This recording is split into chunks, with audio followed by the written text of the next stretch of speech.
say you'll catch me.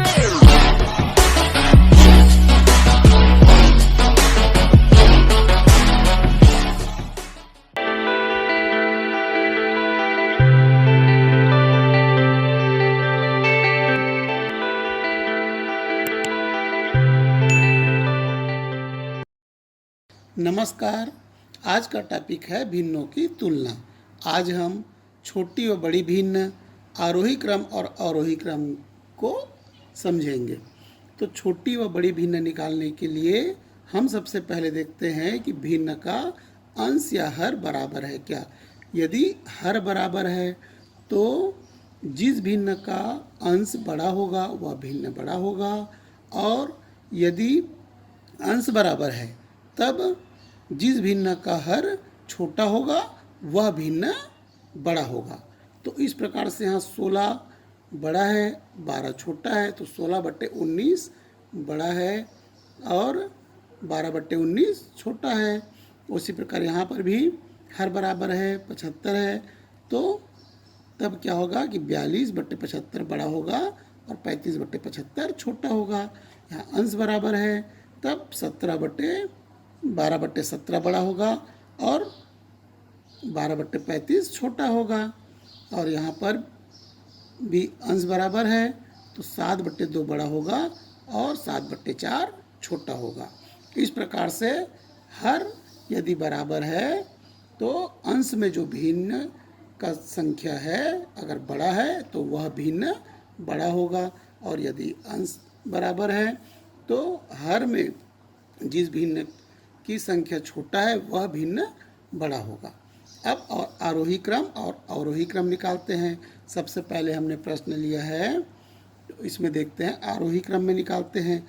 8/7, 5/7, 4/7, 9/7, इन सभी में हर बराबर है। तब क्या होगा, यह होगा 4/7 सबसे छोटा है, इससे बड़ा हो जाएगा 5/7, इससे बड़ा हो जाएगा 8/7 और सबसे बड़ा हो जाएगा 9/7।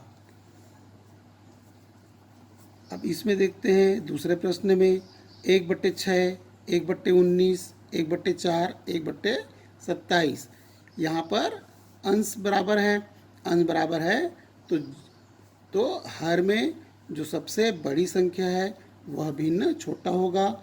तब ये हो जाएगा 1/27, 27 सबसे बड़ा संख्या है, उससे बड़ा होगा 1/19, उससे ये बड़ा होगा 1/6 और सबसे बड़ा हो जाएगा 1/4।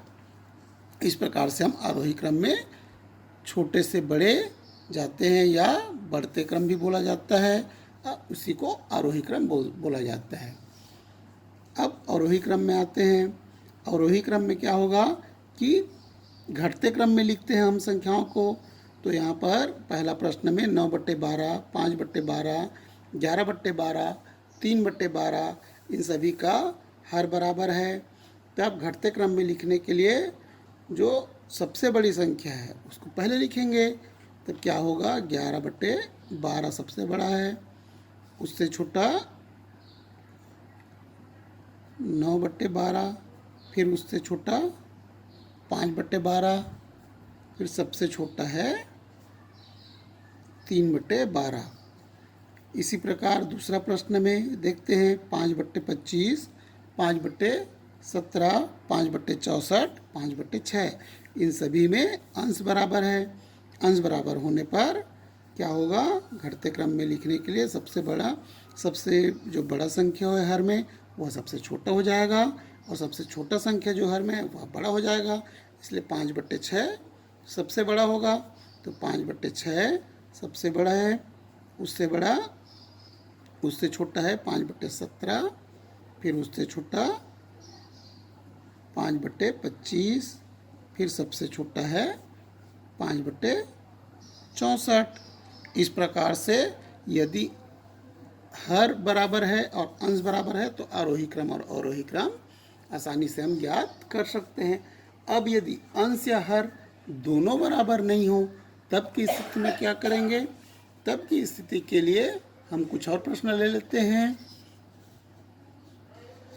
यहाँ पर हमने प्रश्न लिया है पहला आरोही क्रम ज्ञात करने के लिए 3/4, 1/3, 3/8, 5/6 इसका आरोही क्रम में ज्ञात करना है। तब क्या होगा, तब क्या करेंगे कि हर में जो संख्याएं दी हुई है हर की संख्याओं का क्या निकालेंगे, लघुत्तम समापवर्त निकालेंगे।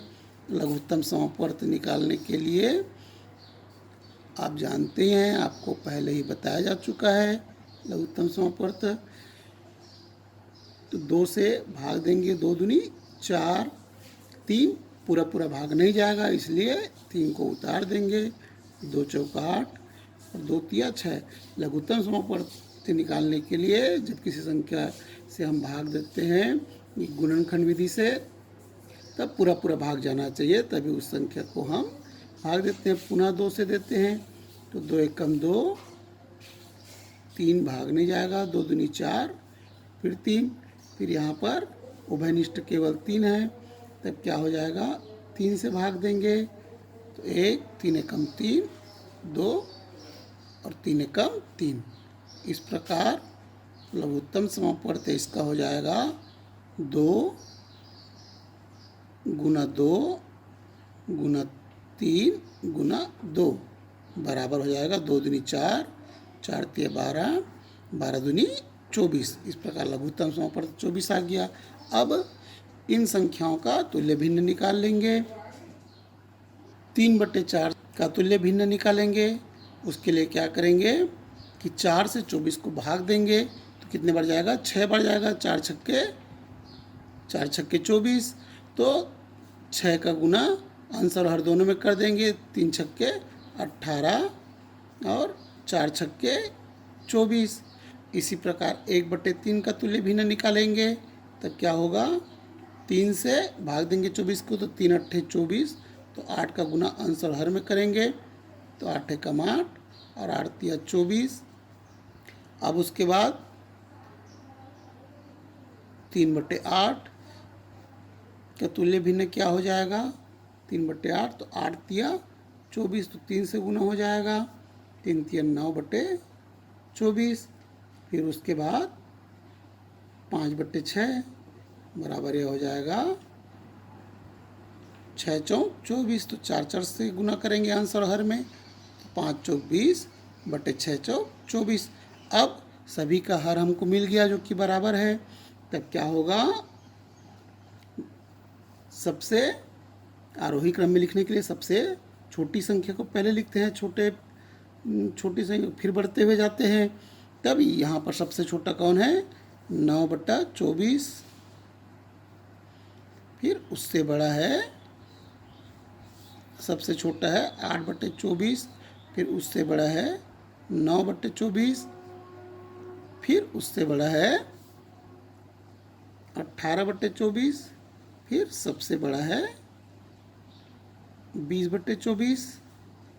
इस प्रकार जब अब यह किसके बदले में आए हैं उस संख्या को लिख देते हैं, तो सबसे पहले आ जाएगा 1/3, इससे बड़ा होगा 3/8, फिर इससे बड़ा होगा 3/4, फिर सबसे बड़ा होगा 5/6। इस प्रकार आरोही क्रम में हम अलग अलग जिनके हर और अंश दोनों अलग अलग हैं उसको बनाते हैं। अब इसी प्रकार अवरोही क्रम में भी बनाया जाता है। तो अवरोही क्रम के लिए भी सबसे पहले क्या निकालेंगे, लघुत्तम निकालेंगे। लघुत्तम हर का निकालते हैं 5, 2 अंश का निकाल कर भी बना सकते हैं। अंश या हर किसी को भी हम बराबर करेंगे तो 2 से भाग देंगे, 2 दूनी 4, 5 भाग नहीं जाएगा, 2 एकम 2, 2 पंचे 10, फिर 2 से 2 एकम, फिर 5, फिर 5 से चला जाएगा।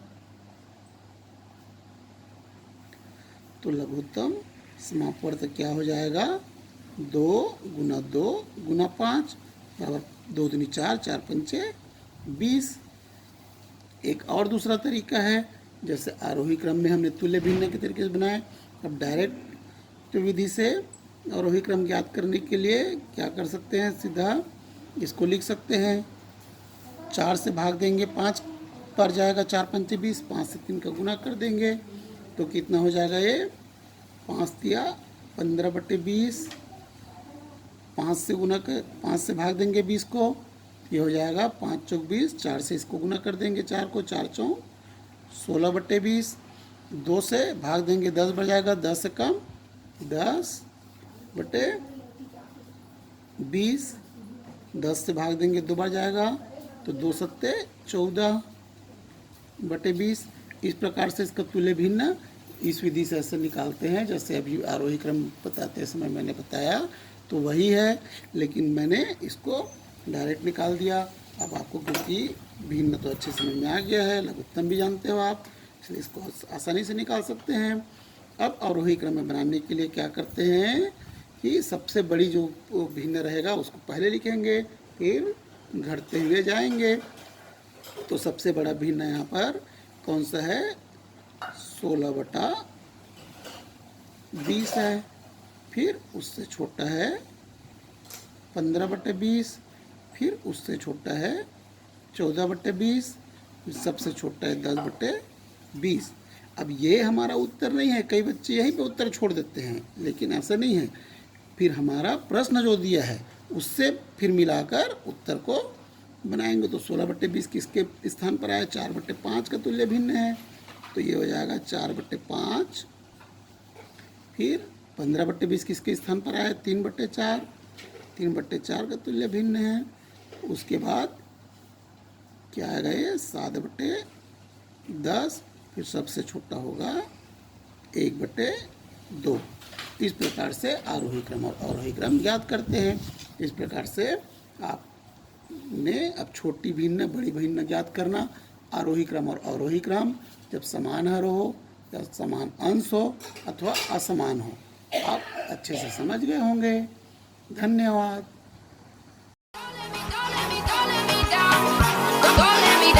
Don't let me down.